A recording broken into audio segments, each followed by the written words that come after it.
Hey everyone, and welcome back to the Problem with Authority podcast. I am your host, Kirsten Kelly, and today we will be talking about the climate crisis and how feminism and aging is connected to that. So, I'm taking all this information from a class project I did for my women's issues class, and I read an article titled Aging into Feminism by James Chappel. And he just really connected aging, feminism, and the climate crisis, and how we might be looking over older adults, their ideas, and how aging really affects the climate, and how we need to do things immediately to solve this issue. So I'm looking at my PowerPoint that I did for class, and I have a really cute picture that says Feminists Demand Climate Justice. So let's jump into it. Now, before I read the article, Aging into Feminism by James Chappel, I viewed how aging affects women through the shallow lens of beauty standards and how I will be affected once I lose my youth. Yeah, I admit it, that's not the best thing, but that's why education and learning is so important, because you can expand your mind, right? So it turns out there's much more to it than that, and today we will explore how aging, feminism, and the climate crisis are all connected. Let's start with aging. Why should we care about aging? Well, the number of people in the world over the age of 65 will surpass the number of those under 5. So we're going to have a huge older adult population, and we need to understand that and grasp that. The author points out how our ethical and political categories were designed for the world of the young, focusing on development and education besides end-of-life care, which makes sense. Like, the media and everybody is obsessed with youth, and typically the more you age, the ageism occurs and nobody really cares about you. End of life care is expensive and not a lot of people can afford it. And also, not a lot of people can balance caring for their parents or their grandparents while also caring for their kids, which is called the sandwich generation, which we will talk about more later. Now, old age is primarily a concern for a woman. Why? Now, I think it's because this is why old age has not received much critical attention, because it is primarily a woman's issue. And this is because women live longer than men, but that is met with most elder care in this country done by female home health aides, family members, and mothers who often must care for their dependent children at the same time, which, like I said, is known as the sandwich generation. And only 6% of elders live in nursing homes. Most live at home, being cared for by their daughters. So aging is an all women's issue, because the younger generation of women now will most likely fall into the caring of older adults in some capacity later on in life. And I think that is still an issue, that women are seen as the person that needs to care for the older adults. It's not typically, if we're talking about couples and like heterosexual relationships, like the man is still seen as the one that doesn't do the caring for that. And like I said too, like, women are mainly home health aides and daughters and the family members who that responsibility is put on. And I think that also needs to change. But at the same time, we have to recognize that that's where a lot of people in the world are at right now, and how we can address and change this and make it better for everybody involved. All right, so engagement with aging must be intersectional, period. Because the issues of aging intersect with other types of injustices, those most vulnerable and marginalized will receive the greatest impact. Here are some examples. Elderly African Americans experience unequal health outcomes, higher rates of incarceration, exposure and experiences of violence, and with that comes the higher likelihood to face the crisis of health alone as they age. And also, we have to take into account, like, culturally, everybody views aging differently. I know in some cultures, like, older adults are seen as the wise and the ones that we should respect and look up to. And in other places, like, they kind of just push them to the curb, like, oh, you're old, like, we don't care anymore. And also, different people view end of life care differently. So, like, in some cultures, I know they will absolutely not send their, grandparents or parents to a home. They will care for them in the house. And that's not just because of, like, the financial burden of that, but that's just what they believe is right to do. LGBTQ plus individuals are vulnerable to violence, exclusion, and exploitation, and this includes them being more vulnerable to homelessness.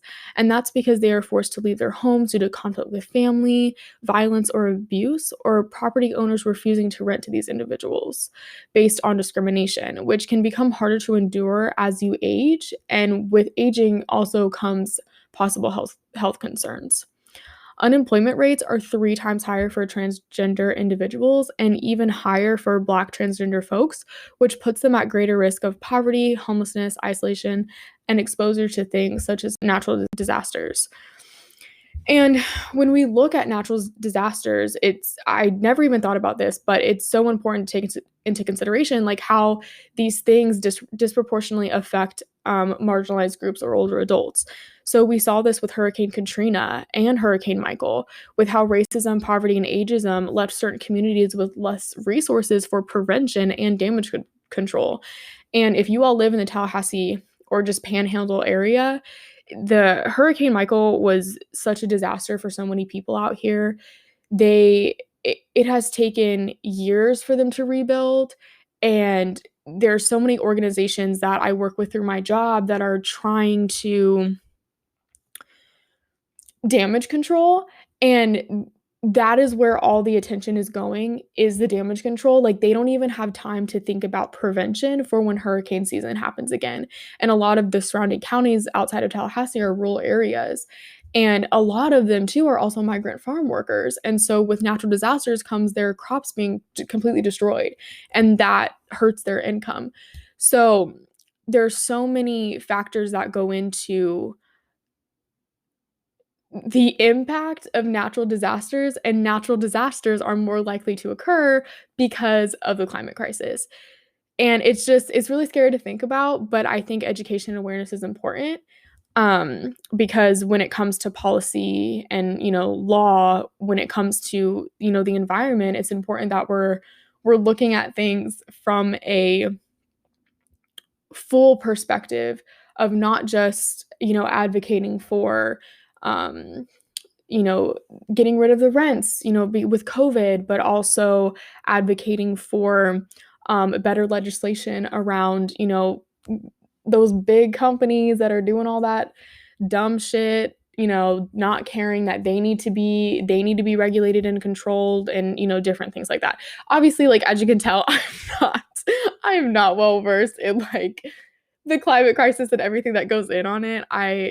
I do fall into climate awareness TikTok a lot of the time, so that's really fun because I get to learn some things. But yeah, I'm still on this process of learning these different things. Now, I just mentioned COVID, and that is a crisis that has occurred, and it has disproportionately impacted and killed older adults. The testing and vaccine places have unequally been distributed to older adults in rural areas, and we saw that again in Tallahassee. They had a lot of our testing sites are here. The testing and vaccination sites are here in Tally at FAMU and FSU. But I work out in Gretna. I ran a group out there, and that's like a rural area. And they had one testing site. And I don't even know if they have a vaccine site over there, but they had one testing site. And Tallahassee is 40 minutes from Gretna. So parents were having to, like, if they got exposed to COVID, they had to take the entire day off, drive the 40 minutes to Tallahassee to get tested, and then drive the 40 minutes back, and then wait for their results longer than other people did, just because of the commute and how it works out there with like letting people off. And then their testing sites that were closer to home were overpopulated and overcrowded, so that's why they had to, move farther into Tallahassee to get it done. And that also, I remember somebody saying that the results like took forever for them to get back. So these are some serious things that are impacting a lot of people, and that's why I think with COVID it's so frustrating, because it's really easy that if you live in a privileged position to not care and to not think about how these things can affect other people. But just with the work that I've done this year with different organizations through my job, and like the topic of conversation always has been the impact of COVID, and everybody trying to figure that out and trying to figure out what resources people need and how we can help people. Like, so many people are struggling. And like, I work with kids and I see them in the school system, like they're on Zoom from like 7 a.m. to like 4 p.m. and they're burnt out, like they're exhausted. Teachers are getting COVID left and right, which hurts parents because if the kids have to go home and they're not remote anymore, it's a childcare issue. There's the issue I know we were talking about with the migrant farm workers, that the parents out there see the kids, being remote, and they're like, oh, like, well, you're remote, like that means that you can help more around the house, you can help around the farm. And so a lot of kids, which I don't blame the parents, like work's got to be done, and a lot of kids out there, their parents are like taking them out of school, taking out of their remote school at home so that they can help around the house, which is like, hindering their education, but then also, you know causing strife between the school and the parents because we're trying to figure out, where the kids have been. So there's just so many things that like you wouldn't even think about that COVID has affected, and just the pain and struggle and stress that it has caused for so many people. And I think obviously awareness will probably start to occur more once the data comes in and once we've all like even processed this information. Because I know when we were talking to all of the people involved, with the organizations out there trying to help these rural communities, they were very much like, look, we're in crisis mode. We are in fight mode. Like they can't even think about tomorrow. Like we have to worry about the tasks of today and get through it. So they can't worry about prevention. They can't worry about, big picture things that could maybe help later out in the long run. And obviously, we need to mention the violence and racist attacks against Asian Americans, and the Trump administration definitely, took the lead on that one, and just spread a lot of false and terrible information and language regarding that. And most recently, I'm sure a lot of people have seen in the news the violence against Asian American elders. So now we're moving into feminism. Why should we choose feminism to change how we view aging? And feminism combines the personal and the political, and most responses to aging have been technology based, creating robotic personal assistants and better designed pension systems, which are more concerned with profit and investing than with the caring of older adults. And when I read that in this article, I was like, I see no lies. Like, you're not wrong. It's just a way to distract us from actually investing in the caring of individuals. Feminism has a long history of advocating for change against injustices towards marginalized groups. Feminism's history does have its issues. I know that white feminism is a huge issue, but with just learning more about the feminist perspective and what the history of feminism and the type of approaches they took, I think that it has a lot of positives that could really help this issue. Women are the ones primarily affected by aging, and not all women are given the same opportunity to look forward to a comfortable old age of retirement, leisure, and reflection. We need to be thinking about each other because we are responsible for caring for one another. I'm sorry, I know a lot of people don't think that, but I really do. So the specific type of feminism the author points to is emancipatory feminism. I am not well versed in this at all, but from what I could gather from the internet, emancipatory feminism relates to the liberation and freedom of humans and the understanding of intersectionality. The author explains that this type of feminism will teach us as women how to parent and work if we so choose, including how to age well and justly beyond the idea of beauty standards, which I love. And feminism and the subject of aging has had a long history, but many feminists have published books about aging and old age, including authors Lynn Siegel, Martha Nussbaum, and Barbara Enreich. But the author critiques their take on aging and feminism because while they do describe the process of aging and, coming to grips with those bodily transformations, they fail to offer a radical, transformative, and intersectional approach to how we tackle all of the issues associated with aging. So again, like I mentioned in the beginning of the episode, is that, aging is ignored and it's primarily a woman issue, so that's probably why it's ignored, but also women and feminists within the field are looking at it like how I looked at it, like from a shallow approach, like, oh, like how are people going to view me differently once I start aging? Like the world is obsessed with beauty and being young, like am I going to not get opportunities or be discriminated against because of that? And I think it definitely goes way beyond that. Now we are here, the climate crisis. What does it look like to age sustainably? Older adults are providing new ideas for how to age in a just and sustainable way. And this looks like living off the land without destroying it, without destroying the land and also destroying the climate. And the ways that we can move towards this is the land back movement, giving the land back to indigenous folks. Another way is self-sustainable and environmentally friendly homes made from trash.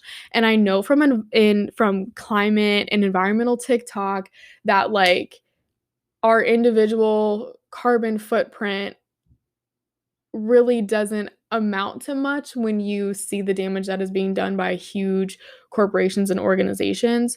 So, yes, we can all do little things to help, but some big moves are going to have to be made in order for us to get this shit figured out, right? And we need to recognize that aging is not just medical, but also political with two paths. So, one, we can keep doing what we're doing, which is making the rich richer, lining the pockets of Jeff Bezos, and being neglectful, like what Ted Cruz did a few months ago, at the expense of not only us, but the elderly or older adults. Or we could take the second path, which is change directions, start collecting that trash, and changing the way we use technology. I know that's like a really dumbed down way of putting number two, because again, I don't know a lot about what are the best ways that we can do to tackle the climate crisis, but I think that's a better direction than what a lot of people are doing now. So, what will the climate crisis look like in the future? This is the scary part. This is why I hate even thinking about it. But we see it happening now. We see what's going on in Texas, like what we saw these past months with the snowstorms, the hurricanes that destroyed Puerto Rico, Louisiana, Florida, and Texas. Marginalized groups will be affected disproportionately. And a lot of us, in this world, live in a marginalized group or have loved ones that do. So this is a human issue and we could all suffer. This isn't, pointing fingers at each other. Oh, like I shouldn't care because I have privilege, blah, blah. Like, no, it will negatively affect you. So we just all need to get on board. Thank you. And I'm going to describe this picture that I put in my PowerPoint. And it's this young girl, and she's at a protest, and she has this sign, and it says, "You'll die of old age, I'll die of climate change." And I thought this was an interesting slogan, and I'm sure that the slogan refers to like the old white men in power not caring about the climate crisis, but also I think it dismisses the impact the climate crisis has on older adults and the ideas that a lot of them have produced to help us. Because I feel like a lot of the time when people talk about this, especially like my generation, we're like, oh, like the older generation like did this to us, like it's not our fault, like we're just trying to fix what they broke. But at the same time, like there are a lot of older adults in that generation that really have some great ideas and are trying to help solve this issue. Now I have two book recommendations for you all that are interested in this topic and learning more about it. So first we have Nomadland by Jessica Bruder. And this book follows the story of May and how older adults are leaving their homes and living in vans. May and her friends perform all sorts of labor for low wages because their social security checks are small. And because they are women, they receive depressed wages throughout their working lives. Some jobs they perform include taking tickets at the state fair, custodial duties at campsites and national parks, agricultural labor, and Amazon's Camper Force program.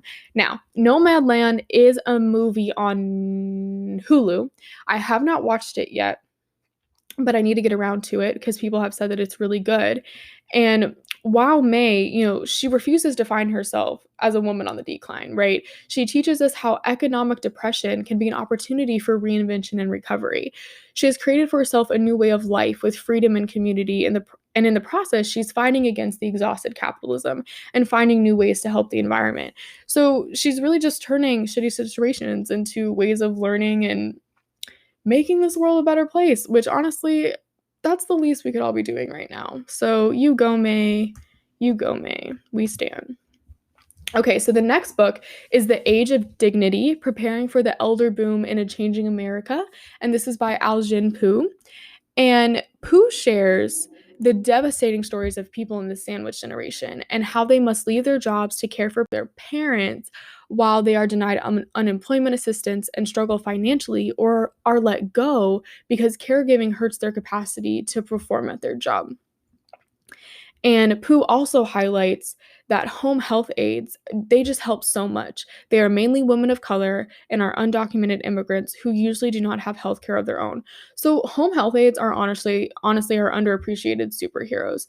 These women are amazing, and Pooh sheds light on their work, which is precarious and leaves them exposed to abuse of all kinds, one specifically including them being paid less than minimum wage. And lastly, Pooh calls for community care and labor organization. Pooh says that labor organization among domestic workers, which would be so helpful, includes new housing arrangements for intergenerational communities, dramatic expansion of Social Security, and new tax fund benefits to pay for home care. And those sound like great ideas. I have not dove into this type of literature to understand the pros and cons, but I think, education always and learning always starts somewhere. And I on this podcast, I really want, to normalize that. Like, I'm learning, you guys are learning, and we're all just on this journey together. And anybody interested in this topic that's listening and you want to come on and talk about it, if you know more than me, I would love that. And I want to leave with this final quote that I really just thought encompassed all that we need to do to help these issues. And the quote is, as more of our jobs are automated out of existence, our aging populations opens up vast new opportunities for care labor, work that has potential to be fulfilling, organized, and adequately compensated. And I think that's just a beautiful way of putting it, because we're always looking to make sure that there's jobs available for people and that people can have ways to be financially stable and okay. And Pooh says that the things that I just mentioned could really help with that. So I think that's definitely worth looking into more. And that is the end of my presentation. I am coming up on the end of my academic career, I guess. I am graduating in July from my MSW, but I have my internship from May to July. So in these next 3 weeks, I'm going to be done taking classes and like writing papers and like doing a lot of research. But I think that's the one thing that I am grateful for being a social work major is it allowed me to fall in love with learning again. And I just have this thirst for knowledge, and researching things or reading books and highlighting and critiquing it and diving into the literature is something I just love now. And I think that's why like I'm so excited to have this podcast to be able to share that all with you guys. So it'll come a point in time where I can't repurpose my projects that I've done with school to share on the podcast, and I'll have to do it in my own time, but I'm sure that will not be a problem because I'm so eager to just get my hands on every single book on every single topic that I can. And I had some questions that I left my class with because that was part of, the project. And I guess I can leave you all with these questions just to think about some critical thinking, And the first question is, what are some other ways the climate crisis will affect older women, non-binary, and transgender individuals? How can we make an impact from learning about aging, feminism, and the climate crisis? Like, what are our first steps? How do we shift the way society views women and aging outside of beauty standards? I love that one. And do you think younger generations respect the input of older adults? And I chose that question because like I said, like I feel like we dismiss um older adults a lot of the time. And there's people like May who are just out here killing it that we could learn a lot from. All right, everybody, thank you so much for listening, and I will see you all in the next episode. Bye.